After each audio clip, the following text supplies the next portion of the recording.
Nunca pensei que escreveria isso, mas sinto que preciso compartilhar o que vivi para, talvez, aliviar um pouco do peso que carrego desde aquela noite. Eu não estava procurando nada em comum, nem desafiando o desconhecido. A situação simplesmente caiu no meu colo como um peso inevitável, e desde então, minha vida não voltou a ser a mesma.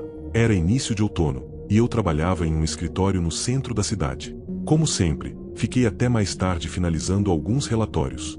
O relógio marcava quase 11 da noite quando finalmente desliguei o computador e comecei a arrumar minhas coisas. O prédio estava silencioso demais, e cada passo ecoava pelos corredores longos e mal iluminados. Não era incomum eu ser um dos últimos a sair, mas naquela noite tive a estranha sensação de estar sendo observado.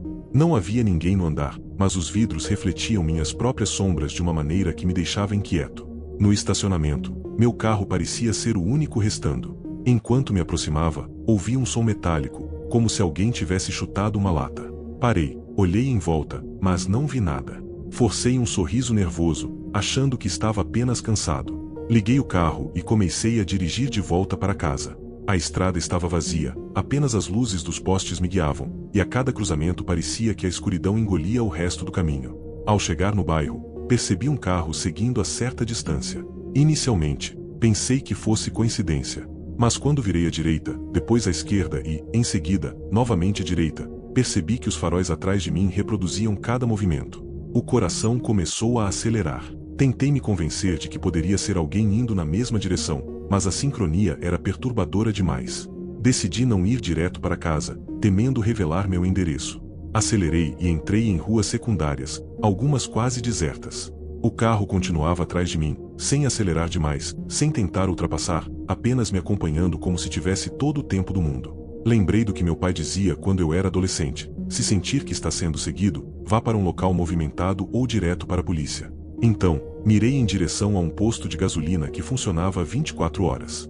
Mas, quando me aproximei do posto, os faróis desapareceram. Olhei pelo retrovisor e a rua estava completamente vazia. Senti um alívio momentâneo, mas também um calafrio. Parecia que o perseguidor havia desaparecido de propósito, como se tivesse desistido de mim apenas para me deixar desconfortável. Decidi voltar para casa. Estacionei na frente do portão e percebi que todas as luzes da rua estavam apagadas, exceto a lâmpada amarelada do meu quintal. Entrei rapidamente, tranquei a porta e me joguei no sofá. Liguei a televisão, tentando distrair a mente. Mas, enquanto as imagens piscavam na tela, percebi que havia algo estranho, um reflexo na janela da sala. O reflexo mostrava meu quintal, e por um instante jurei ver uma silhueta parada, imóvel, olhando para casa. Pulei da poltrona, desliguei a TV e corri para fechar as cortinas. Peguei o telefone e disquei para a polícia, mas enquanto o tom de chamada soava, pensei na possibilidade de estar exagerando. O atendente atendeu e, sem coragem de relatar tudo, apenas perguntei sobre ocorrências na região. Nada havia sido registrado. Desliguei sem dar mais detalhes. Tentei dormir, mas acordei no meio da madrugada com um som vindo da cozinha. Levantei com o coração acelerado, cada passo parecia ecoar no silêncio da casa. Ao chegar perto, percebi que a porta dos fundos estava destrancada. Eu tinha certeza absoluta de que havia fechado todas as trancas. A maçaneta ainda estava quente, como se alguém tivesse acabado de girá-la. Passei o resto da noite em claro, armado com um pedaço de ferro que encontrei no quintal. Pela manhã, tentei racionalizar. Talvez eu estivesse cansado, estressado, vendo coisas que não estavam lá. Mas quando fui abrir o portão para sair, percebi marcas de sapatos na terra molhada do quintal. Não eram minhas. Eram pegadas grandes, apontadas diretamente para a porta dos fundos. Nunca descobri quem era, ou se o carro que me seguiu tinha relação com a silhueta no quintal. Não houve assaltos registrados, nenhuma movimentação suspeita na rua. Mas até hoje, quando estou voltando para casa tarde da noite e vejo os faróis de um carro me acompanhando por ruas vazias, sinto o mesmo pânico crescente. A pior parte não é o medo de encontrar aquela pessoa de novo. É o medo de que ela já saiba onde moro, que talvez já tenha entrado na minha casa sem que eu percebesse, que talvez ainda esteja esperando o momento certo.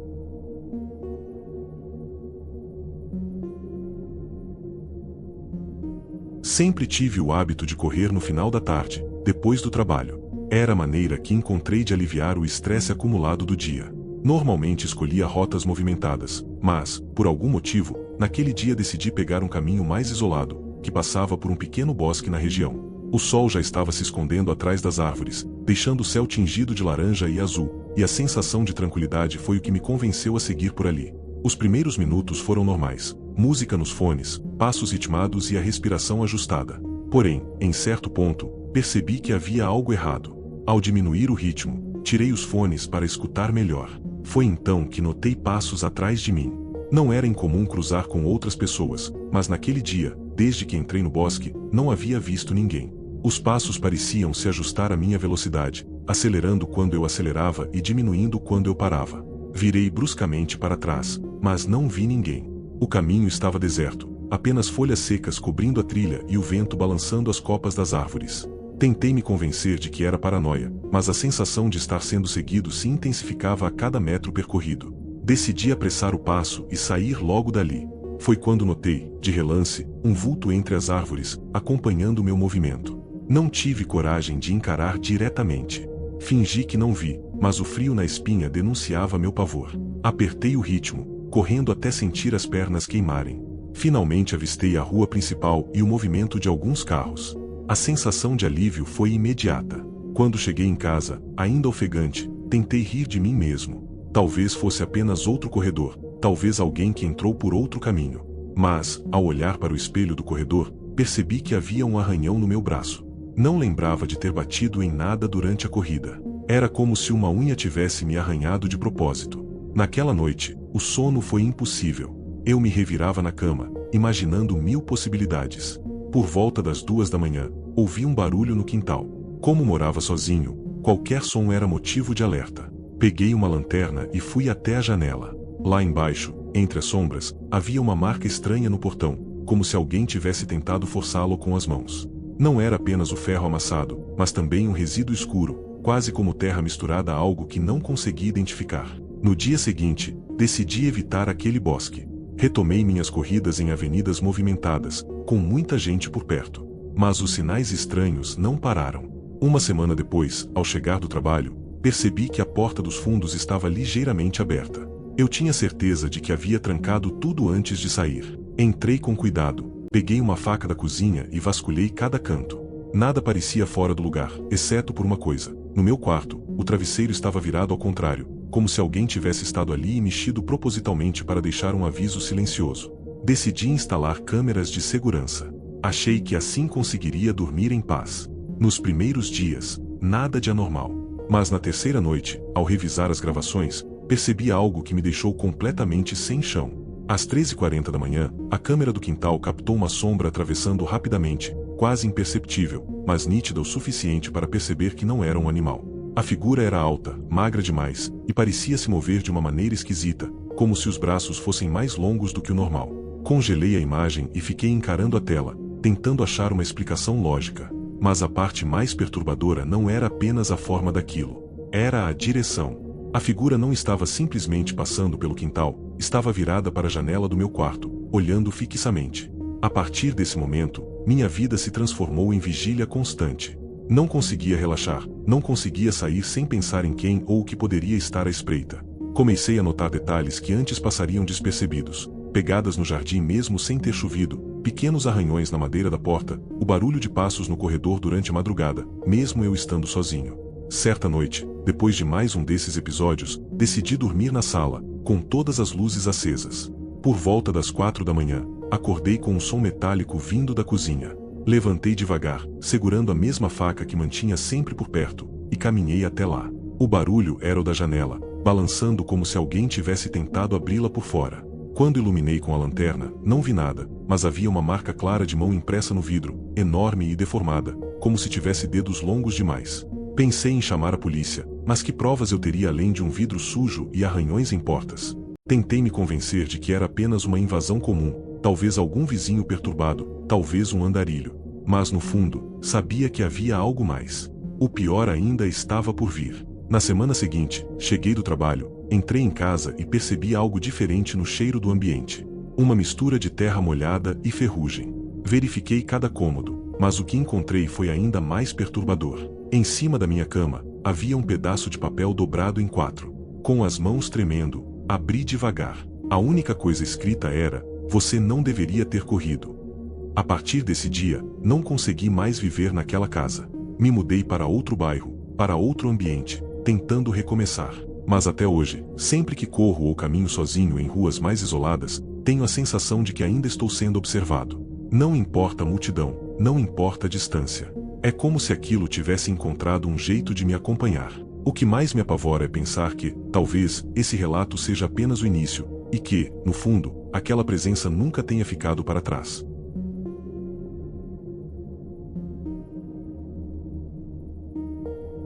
Era começo de inverno e eu havia acabado de me mudar para um pequeno apartamento em um prédio antigo. Não escolhi aquele lugar por gosto, mas por necessidade. Aluguel barato, localização próxima ao trabalho e uma certa pressa em sair da casa anterior. Desde o primeiro dia, percebi que havia algo de estranho naquele prédio. Os corredores eram estreitos demais, a pintura descascada e o silêncio nas áreas comuns era quase sufocante. Raramente via vizinhos, mesmo sabendo que todos os apartamentos estavam ocupados. No início, achei que fosse apenas impressão, mas logo começaram os detalhes incômodos. Toda noite, por volta das 3 da manhã, eu ouvia passos pesados no corredor. Não eram rápidos, não eram discretos, eram lentos, como se alguém estivesse arrastando os pés. O mais desconfortável era que os passos sempre paravam em frente à minha porta. Eu ficava imóvel na cama, prendendo a respiração, com o coração batendo alto, até que o som sumia de repente. Nunca tive coragem de abrir e conferir. Depois de uma semana, uma situação concreta me deixou realmente alarmado. Ao sair para trabalhar, encontrei um bilhete preso sob a porta. Não tinha remetente, não tinha nome, apenas a frase: "Você faz barulho demais".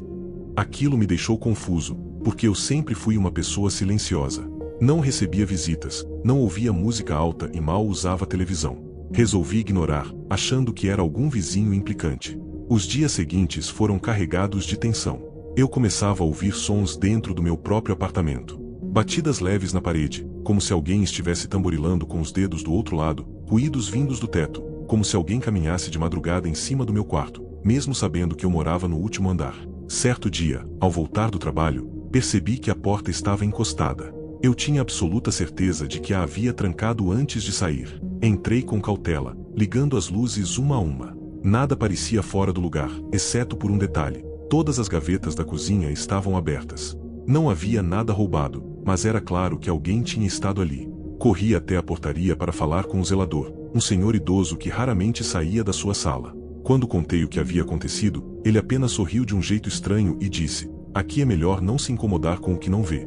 Saí dali mais perturbado do que quando cheguei. Naquela noite, decidi não dormir. Fiquei deitado, olhando para a porta, segurando uma chave de fenda como se fosse uma arma. Por volta das 2h50 da manhã, ouvi os passos novamente no corredor. Dessa vez, mais próximos, mais lentos, como se a pessoa estivesse arrastando algo pesado. O som parou diante da minha porta, e logo em seguida ouvi o ruído da maçaneta sendo girada. O coração quase saltou pela boca. Corri até a entrada e, sem pensar, gritei que iria chamar a polícia. O silêncio voltou de repente, mas não consegui mais pegar no sono. Na manhã seguinte, encontrei outro bilhete preso na porta: "Não faça isso de novo." Não havia assinatura, não havia explicação, apenas a ameaça velada. Passei os dias seguintes em estado de alerta constante. Até que uma madrugada, fui ao banheiro e, ao voltar, percebi uma sombra sob a porta principal, como se alguém estivesse parado do lado de fora. Sentei no chão, com a respiração curta, esperando aquilo desaparecer. A sombra permaneceu imóvel por longos minutos, até que se afastou lentamente. Decidi instalar uma pequena câmera escondida no corredor, apontada para minha porta. Deixei gravando enquanto dormia. Quando revi as imagens, senti o estômago revirar. Às 3h15 da manhã, um homem magro, de roupas escuras, se aproximou da minha porta e ficou parado ali por quase 10 minutos. Não bateu, não tentou abrir, apenas ficou olhando fixamente para a fechadura. Em certo momento, se abaixou, aproximou o rosto da fresta inferior e ficou observando o interior do apartamento. O pior foi quando percebi que, durante parte desse tempo, eu aparecia nas imagens refletido na tela da televisão da sala, deitado no sofá. Ele estava observando não apenas a porta, mas também a minha vida lá dentro. Levei as gravações à polícia, mas a resposta foi desanimadora. Disseram que, como não houve invasão registrada ou dano físico, seria difícil tomar qualquer providência. Recomendaram apenas que eu aumentasse a segurança. Troquei a fechadura, instalei trancas adicionais, mas nada disso acalmou minha mente. Na semana seguinte, ao chegar em casa, encontrei mais um bilhete na porta. Dessa vez, havia apenas um desenho, Um olho. Nenhuma palavra, apenas aquele símbolo, como se fosse um lembrete de que eu estava sendo vigiado o tempo todo. A sensação de ser caçado tomou conta da minha rotina. Comecei a evitar chegar tarde, vivia com medo de encontrar a porta novamente aberta ou um estranho dentro do meu apartamento. Cada barulho, cada sombra, cada movimento no corredor se transformava em motivo de pânico. Por fim, decidi sair daquele lugar. Entreguei a chave sem sequer esperar o fim do contrato e aluguei outro apartamento em uma região mais movimentada. Achei que assim teria paz. Mas, até hoje, quando caminho por corredores estreitos ou quando ouço passos atrás de mim em um prédio, sinto que aquele homem ainda me acompanha de alguma forma. O mais assustador não foi o silêncio das ameaças, nem os passos noturnos, mas a certeza de que alguém, em algum lugar, ainda sabe cada detalhe da minha rotina, cada hora em que durmo, cada espaço em que me escondo.